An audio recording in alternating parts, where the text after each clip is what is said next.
Hi, Sky Cameron from Chambers & Chambers Wine Merchants here in Hawaii. Just wanted to introduce Dorothy from Vintage Wine Cellar here and Shelly Eichner from Swanson Vineyards and Winery in Oakville, Napa Valley. Shelly's going to tell us a little bit about the current releases from the Swanson Winery right now. Thanks, Guy. Well, Swanson, we're a small family winery, as he mentioned, in the appellation of Oakville within Napa Valley.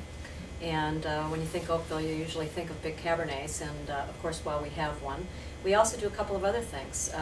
Swanson is primarily known for its Merlot, and that represents about 2/3 of what we do.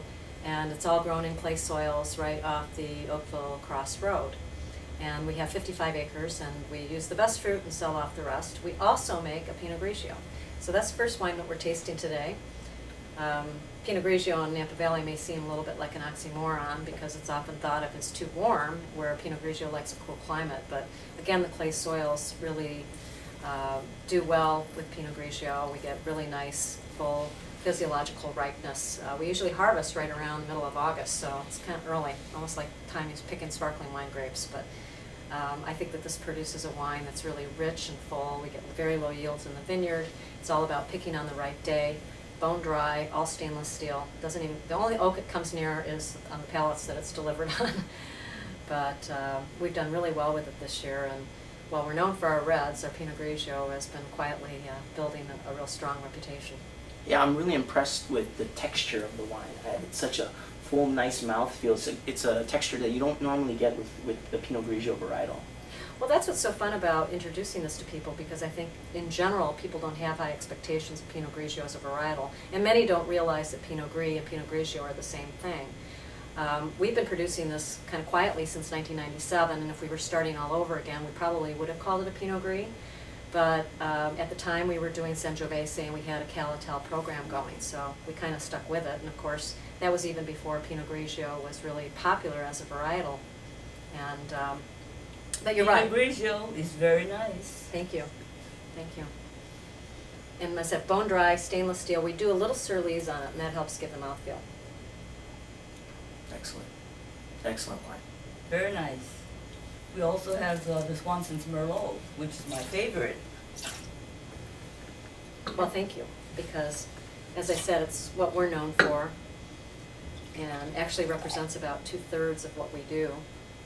And this is all from our estate on Oakville Cross Road, as mentioned. We call it a right bank Merlot, since we're on the right bank of the Napa River. And of course, here in late September, right now, that Napa River looks like a drainage ditch. We haven't had any rain in quite some time. It is so good. We're well underway with our harvest for 2009, and it's a small harvest, but the quality looks to be excellent. So for harvest past, this is the 2005 and our current vintage, which was a great year for both our Merlot and our Cabernet.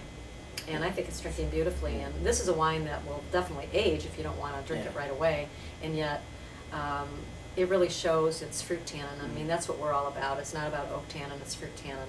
So this wine has a lot more complexity and richness than it's a wine that it's very enjoyable, it's very approachable, but it has a serious side to it. I mean, it does have a lot of complexity and depth, which I really appreciate.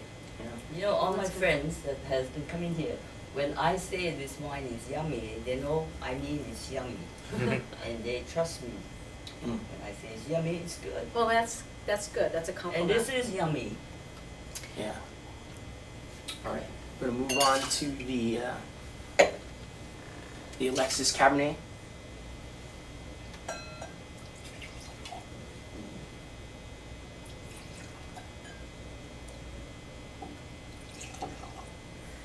So tell us a little bit about the Alexis. Well, you know, Swanson was founded in 1985 by Elizabeth and Clark Swanson, and Clark has 3 daughters, and Alexis is the oldest. And she calls it indentured servitude to have a wine named after her, but that was really not the intent. Alexis is our newest addition, well, newest addition in the red wine portfolio. We've been making it actually since 1994. And initially it was a proprietary Cabernet blend with a good percentage of Syrah added to it, 30 to 40%. We made a change in 2004. We had a new winemaker that came on, Chris Phelps, who had been at Camus. He was the winemaker at Dominus for 12 years. He studied at University of Bordeaux. He worked at famous 82 vintage at Chateau Petrus. So the guy has quite a resume attached to him and pedigree.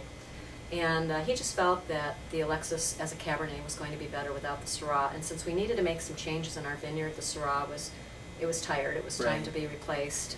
We decided to eliminate it. So we cut our production dramatically and really wanted to step up the Cabernet program and take our rightful place among some of the other great Cabernets that are produced from Oakville, our neighbors at Farniente and Groth, and I mean there's just so many of them, the Robert Mondavi Reserve. Dominus is actually in Yountville, but it's really walking distance from where this vineyard lies, which is right on the alluvial fan of the Mayacamas Mountains. And I don't know, I think this is another one of our yummy wines, which is Alexis doesn't make the wine, but the wine's named after her, and so she always refers this as great yummy. representation of Oakville Cab. Big, lush, wonderful tannins, great structure, tons of that cocoa and black cherry, cassis flavors. Yeah, it's just classic Oakville Cab here. Classic.